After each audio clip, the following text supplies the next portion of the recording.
El jueves pasado llegué a casa media hora antes de lo habitual y encontré la puerta de nuestro dormitorio cerrada, con pestillo.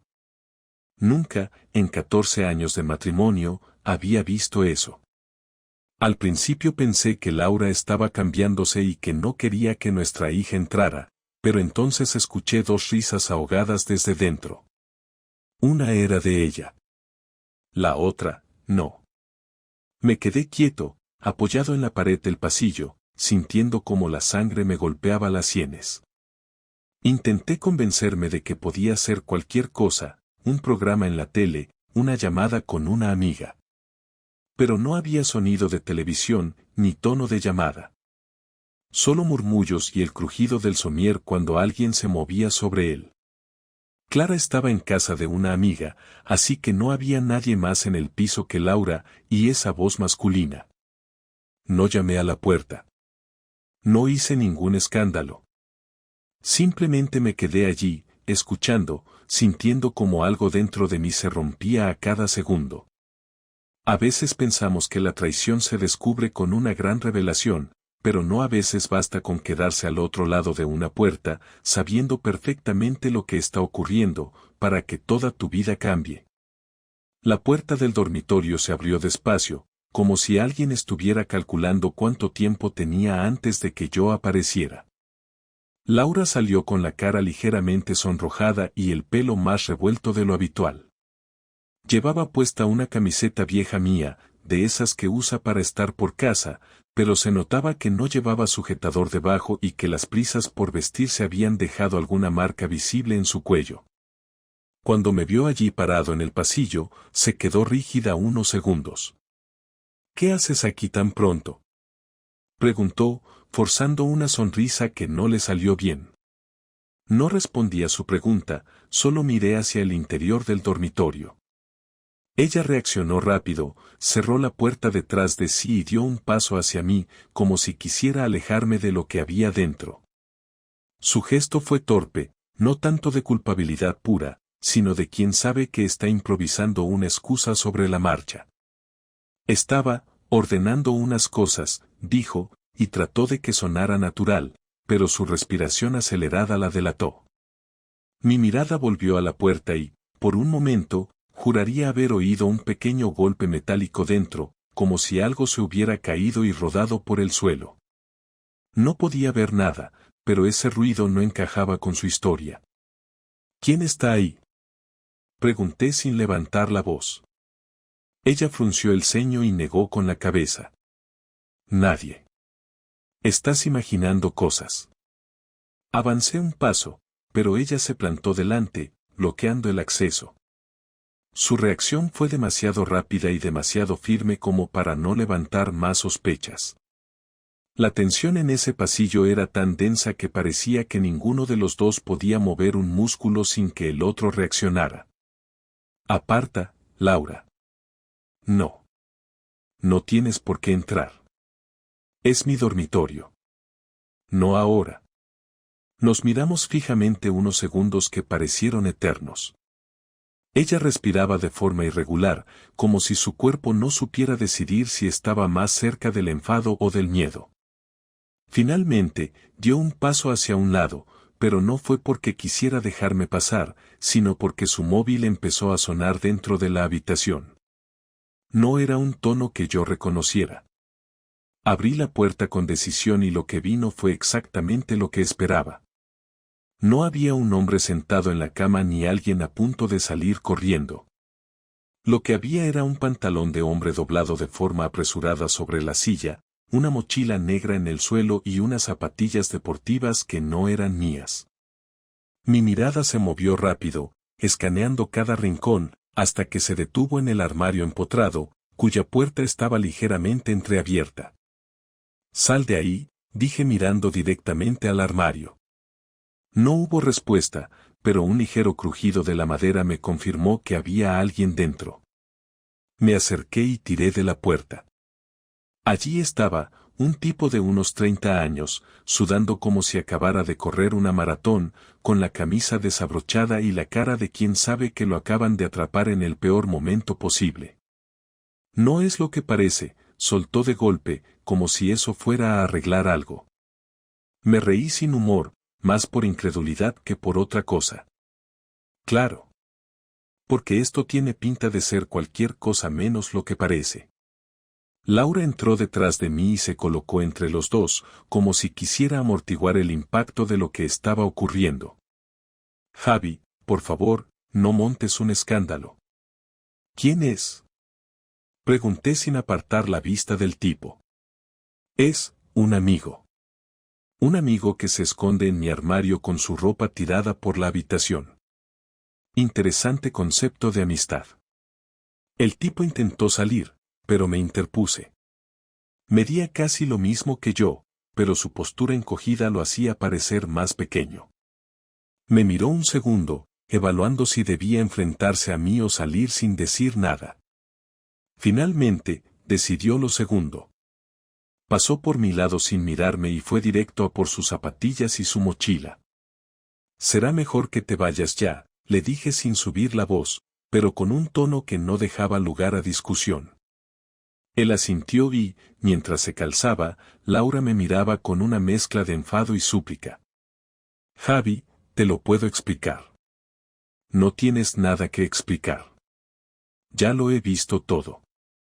El tipo salió por la puerta del pasillo sin despedirse, y el silencio que quedó fue tan pesado que parecía llenar todo el piso. Laura se apoyó contra la pared, como si la energía se le hubiera escapado de golpe. No es lo que crees, repitió, y esta vez su voz sonó más débil.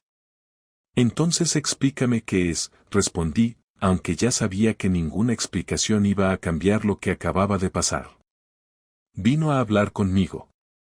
Necesitaba consejo. ¿Desnudos?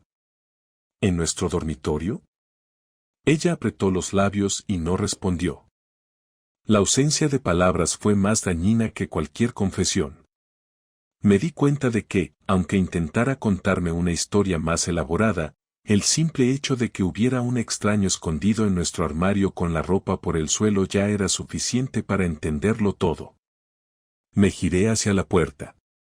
No quería seguir hablando en ese momento porque sabía que lo siguiente que dijera saldría cargado de un enfado que no estaba seguro de poder controlar.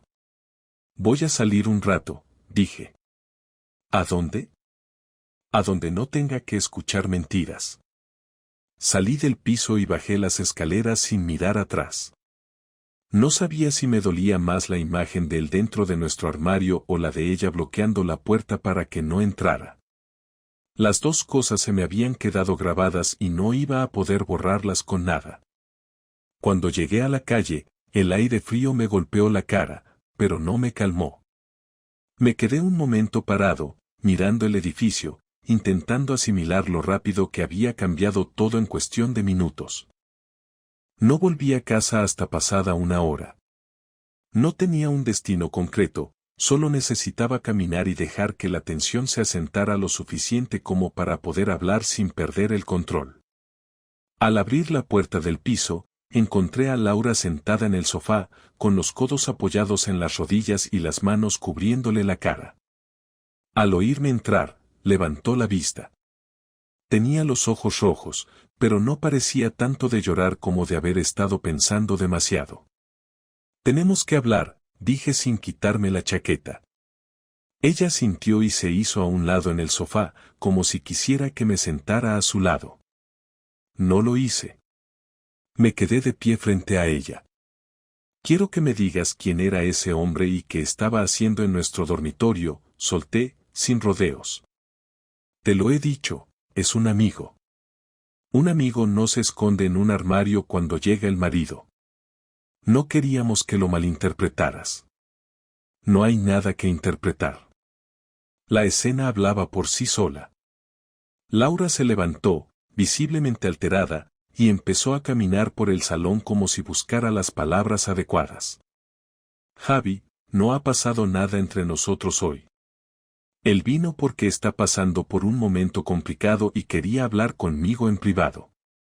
¿Y necesitaba quitarse los pantalones para hablar? Ella cerró los ojos y soltó un suspiro largo, como si reconociera que esa parte de la historia no tenía forma de sostenerse.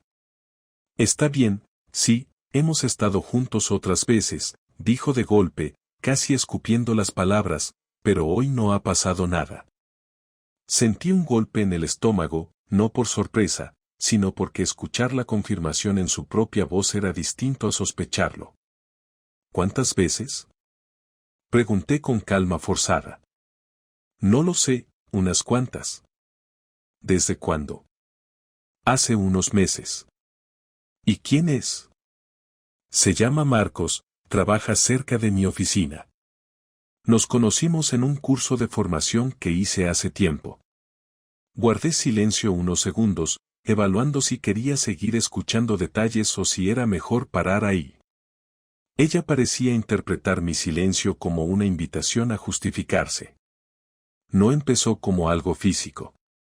Hablábamos mucho, me escuchaba, me hacía sentir importante.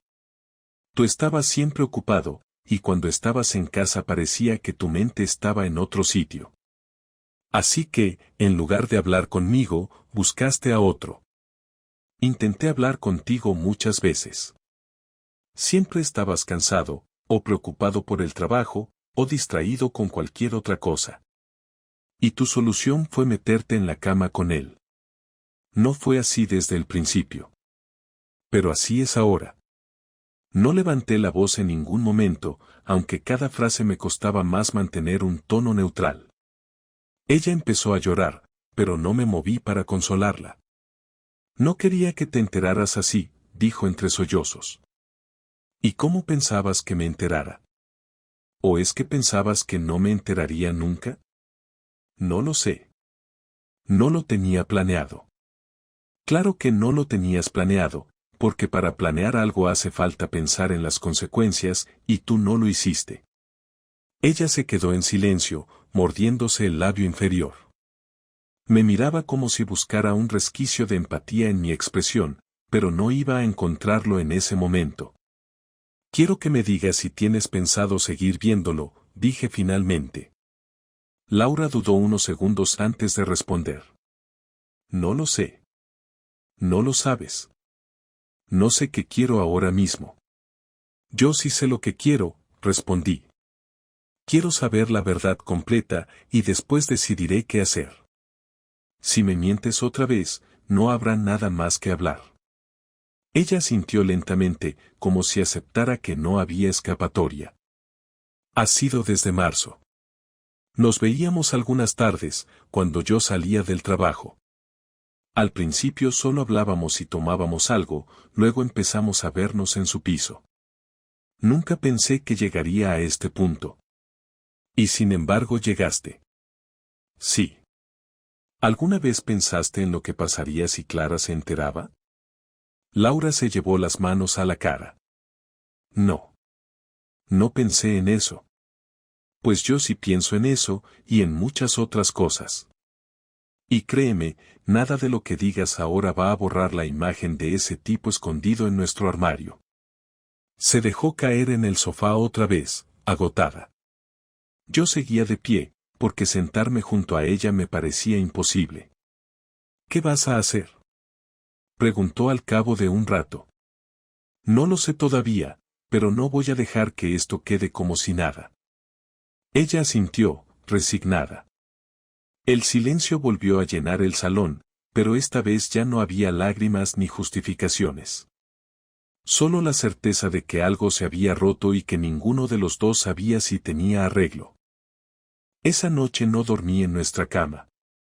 No fue una decisión dramática ni un gesto teatral, simplemente no podía acostarme al lado de alguien que unas horas antes tenía a otro hombre escondido en el armario. Me quedé en el sofá, mirando al techo, repasando cada conversación y cada detalle de los últimos meses. No era solo el engaño lo que me dolía, sino la forma en que lo había gestionado, la facilidad con la que me había mentido mirándome a los ojos. A medida que avanzaba la madrugada, la idea de pasar por alto lo ocurrido me parecía no solo imposible, sino una humillación voluntaria. Tenía que hacer algo, no para gritar ni para montar un espectáculo, sino para dejar claro que no era un hombre al que se le puede pisar y luego esperar que todo siga igual. Al día siguiente me levanté antes que ella y salí de casa sin hacer ruido. Fui a mi trabajo como si fuera un día normal, pero no trabajé en lo habitual. Pasé la mañana investigando cosas que podían servirme para tener control total de la situación. Necesitaba pruebas claras, algo que no dependiera solo de mi palabra si en algún momento esto se volvía legal o económico. Busqué cámaras pequeñas y discretas, grabadoras y dispositivos que pudiera colocar sin que se notaran. No era un impulso paranoico, era un plan medido. Si ella había sido capaz de meter a ese tipo en nuestra casa una vez, no descartaba que lo intentara de nuevo creyendo que yo no estaría o que me había resignado. En el descanso del trabajo llamé a un viejo amigo, Rubén, que se dedicaba a la instalación de sistemas de seguridad. Le expliqué que necesitaba un equipo con visión nocturna y almacenamiento interno, nada conectado a la nube para que nadie pudiera borrar nada a distancia. No le di muchos detalles, y él tampoco los pidió. Me dijo que en 2 días tendría lo que pedía y que incluso me ayudaría a instalarlo fuera de horario. Esa fue la primera pieza del plan. La segunda era entender con quién estaba tratando. No sabía mucho de Marcos, salvo que trabajaba cerca de su oficina. Así que pasé por allí a la hora de salida, me quedé en el coche y observé. No tardó en aparecer, un hombre de complexión media, con barba recortada y ropa demasiado cuidada para lo que aparentaba ser un simple empleado de oficina. Lo vi despedirse de 2 compañeros y luego caminar solo hacia un aparcamiento cercano. No me acerqué, pero memoricé la matrícula de su coche y el modelo. Sabía que con eso podía averiguar más si era necesario. Al volver a casa esa tarde, Laura estaba en la cocina preparando la cena como si todo fuera normal. No hizo ningún comentario sobre mi ausencia de la noche anterior ni sobre la frialdad con la que la saludé. He pensado que deberíamos hablar más tarde, dijo mientras cortaba verduras. Ya hablaremos, respondí, sin mirarla. No necesitaba otra conversación vacía. Ella aún creía que el control de la situación estaba repartido, que yo podía ceder y arreglar las cosas si lo hablábamos lo suficiente. Lo que no sabía era que ya no estaba buscando reconciliación, sino un equilibrio distinto, uno en el que yo tuviera la ventaja. Esa noche me quedé en el sofá otra vez, pero no para dormir. Saqué mi portátil y empecé a recopilar todo lo que podía sobre Marcos. Encontré su perfil en redes sociales, varias fotos en las que aparecía con la misma ropa que había visto en la calle y, lo más interesante, una foto en la que estaba en un bar que reconocí. Un lugar discreto en el que había estado una vez con compañeros de trabajo. Anoté el nombre y pensé que podría ser útil más adelante. El tercer paso era más delicado. Quería que Laura sintiera que había perdido la seguridad de que yo no me enteraría de nada. Así que empecé a dejar comentarios cortos en nuestras conversaciones, cosas que parecían casuales pero que insinuaban que sabía más de lo que decía. Por ejemplo, cuando mencionaba que había salido tarde de la oficina, yo respondía con un sí, ya me he enterado o un claro, en esa calle siempre hay tráfico a esa hora, aunque no me hubiera dicho en qué calle había estado. Vi cómo poco a poco empezaba a incomodarse, cómo medía más sus palabras y evitaba contarme su día. Rubén me entregó el equipo al segundo día, tal y como había prometido. Fuimos a casa y, mientras Laura estaba trabajando, instalamos las cámaras en puntos clave, el pasillo hacia el dormitorio, el salón y la entrada. Todas bien disimuladas, con suficiente capacidad para grabar varios días sin necesidad de vaciarlas. También dejé una grabadora en el interior del armario del dormitorio, la misma donde había encontrado a Marcos. Si volvían a usarlo, lo sabría todo. El cuarto paso fue preparar la parte final de mi respuesta. No quería violencia física ni escenas de película barata, quería algo que le dejara claro que había cruzado un límite y que, al hacerlo, había perdido privilegios que daba por garantizados. Empecé a mover ciertas cosas de valor que eran mías, documentos, objetos personales, algo de dinero en efectivo, a casa de un amigo. Si en algún momento decidía irme de forma repentina, no tendría que volver a por nada. También abrí una cuenta bancaria aparte y transferí una parte de mis ahorros.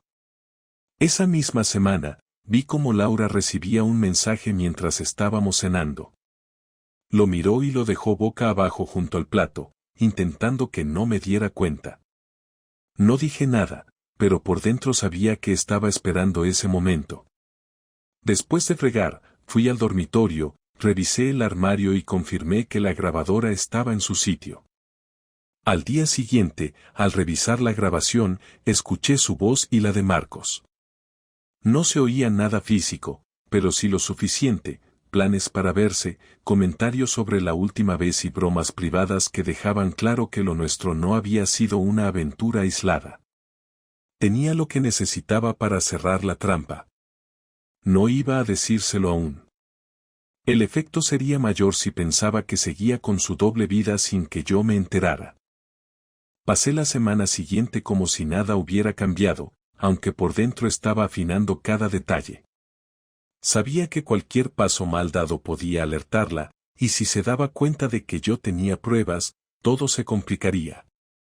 Mi objetivo no era gritarle ni destrozar la casa en un arrebato, sino colocarla en una posición en la que sus propias decisiones la dejaran sin salida.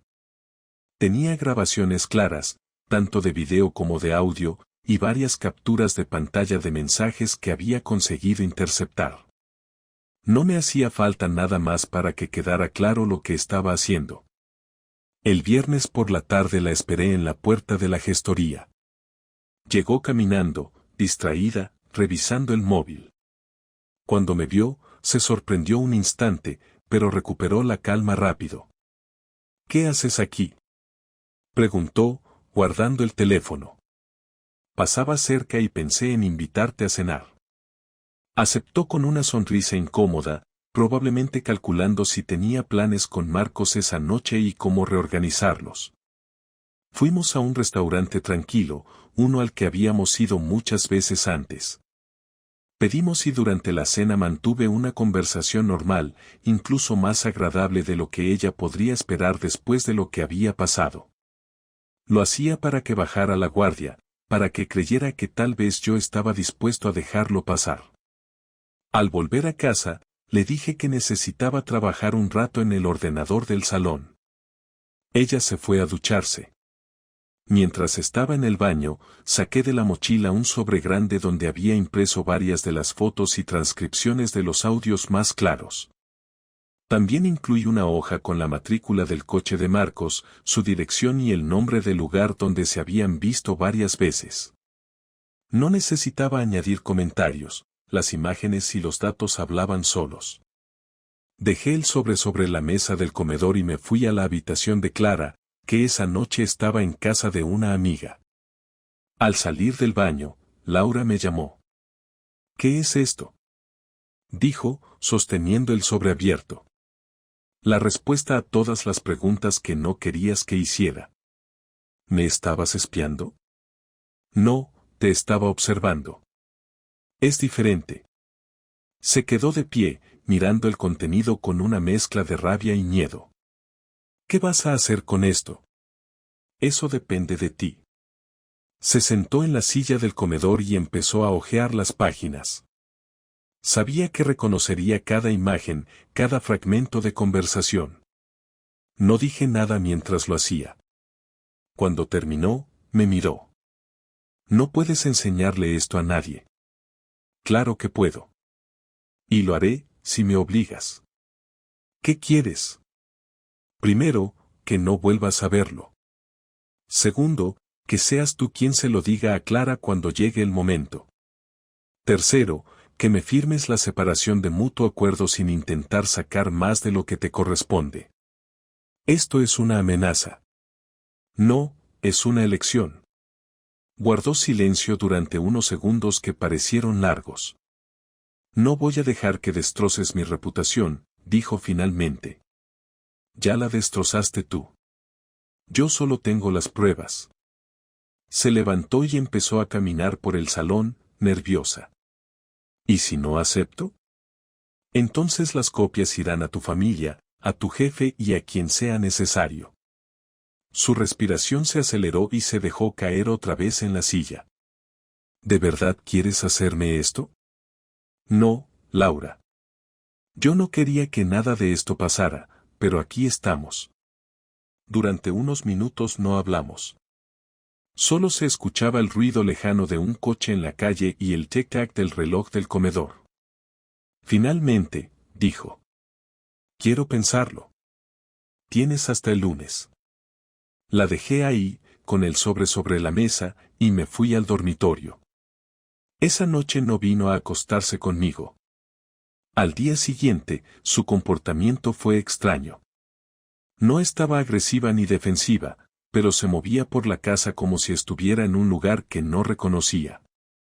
No hizo ninguna referencia directa al sobre, pero noté cómo evitaba mirarme demasiado tiempo seguido. El domingo por la tarde salí con la excusa de hacer unas compras, pero en realidad fui al bar que había visto en las fotos de Marcos. Me senté en una mesa apartada y lo esperé. Llegó solo, pidió una cerveza y se puso a hablar con el camarero. Me acerqué con calma, me senté frente a él y puse sobre la mesa una foto suya entrando en nuestro piso. No te preocupes, no voy a tocarte, le dije antes de que pudiera reaccionar. Solo quería que supieras que no eres tan invisible como crees. No tienes derecho a seguirme, respondió, intentando sonar firme. Tampoco tú tenías derecho a entrar en mi casa. Se quedó callado. Esto termina ahora. Si vuelves a acercarte a Laura, estas fotos dejarán de estar solo en mis manos. Y no estoy hablando solo de tu familia, si es que tienes, sino de tu jefe, tus amigos, cualquiera. No tienes por qué. No tienes que contestar. Solo asegúrate de que no vuelva a verte. Me levanté y lo dejé allí, con la foto todavía en la mesa. Al salir, sentí que la última pieza del plan estaba en su sitio. No era una venganza ruidosa, pero era suficiente para que los dos supieran que yo estaba dispuesto a defenderme. El lunes por la noche, después de cenar, Laura se acercó al salón con el sobre en la mano. No lo había devuelto ni intentado esconderlo, lo había tenido todo el tiempo en su escritorio. Se sentó frente a mí, lo dejó sobre la mesa y se quedó en silencio unos segundos antes de hablar. He pensado en lo que dijiste, comenzó, con un tono que intentaba ser firme pero sonaba contenido. No voy a seguir viéndolo. Y firmaré lo que me pidas para separarnos. Y lo declara. Bajó la mirada, como si esa parte fuera la que más le costaba aceptar. No sé cómo hacerlo sin que me odie. Ese es tu problema, no el mío. Yo no voy a mentirle. Si no se lo cuentas tú, se lo contaré yo. Asintió despacio, sin discutirme. Lo haré. Pero quiero que me des las copias de todo. No vas a tenerlas. Javi, no puedes quedarte con eso para siempre. Puedo y lo haré. No pienso usarlas si cumples lo que hemos acordado, pero no voy a destruirlas para que dentro de 6 meses decidas cambiar de idea. Se recostó en la silla, mordiéndose el labio inferior. ¿Y si firmo y me voy ya? Podrías hacerlo, pero quiero que la conversación con Clara pase primero. No voy a permitir que desaparezcas sin darle una explicación. ¿Tiene que ser delante de ti? Sí. El resto de la noche transcurrió sin más palabras sobre el tema. Ella se fue temprano al dormitorio, yo me quedé viendo un partido en la televisión, más pendiente de mis propios pensamientos que de lo que pasaba en la pantalla. No había satisfacción ni alivio, solo una sensación de cierre parcial, como si quedara una última pieza por colocar antes de poder dar por terminado todo. 2 días después, acordamos que Clara viniera a cenar. No le dijimos que se trataba de algo especial, solo la invitamos como si fuera una reunión normal. Preparé algo sencillo, y durante la comida Laura intentó mantener una conversación ligera, pero yo podía ver en su expresión que estaba esperando el momento. Cuando terminamos y estábamos recogiendo la mesa, le hice una señal. Clara, Tu madre quiere contarte algo, dije, dejando que fuera ella quien empezara. Laura dejó el plato en el fregadero, se secó las manos y volvió a la mesa. Cariño, lo que voy a decirte no es fácil, pero necesito que lo escuches de mí. Clara nos miró a los dos, notando la tensión. Tu padre y yo vamos a separarnos. Clara frunció el ceño y luego me miró a mí. ¿Por qué? Porque tu madre ha tomado decisiones que han roto lo que teníamos, respondí, sin suavizar las palabras. Laura me lanzó una mirada de reproche, pero continuó. He cometido un error, uno muy serio, y no quiero esconderlo. Me he involucrado con otra persona y eso ha hecho imposible que sigamos juntos como pareja. Clara se quedó callada, procesando lo que acababa de escuchar. Finalmente, se levantó y se fue a su habitación sin decir nada. La dejamos estar. Sabía que intentar forzar una reacción en ese momento solo iba a empeorar las cosas. Después de que Clara se marchara al día siguiente, Laura me entregó los papeles de separación ya firmados.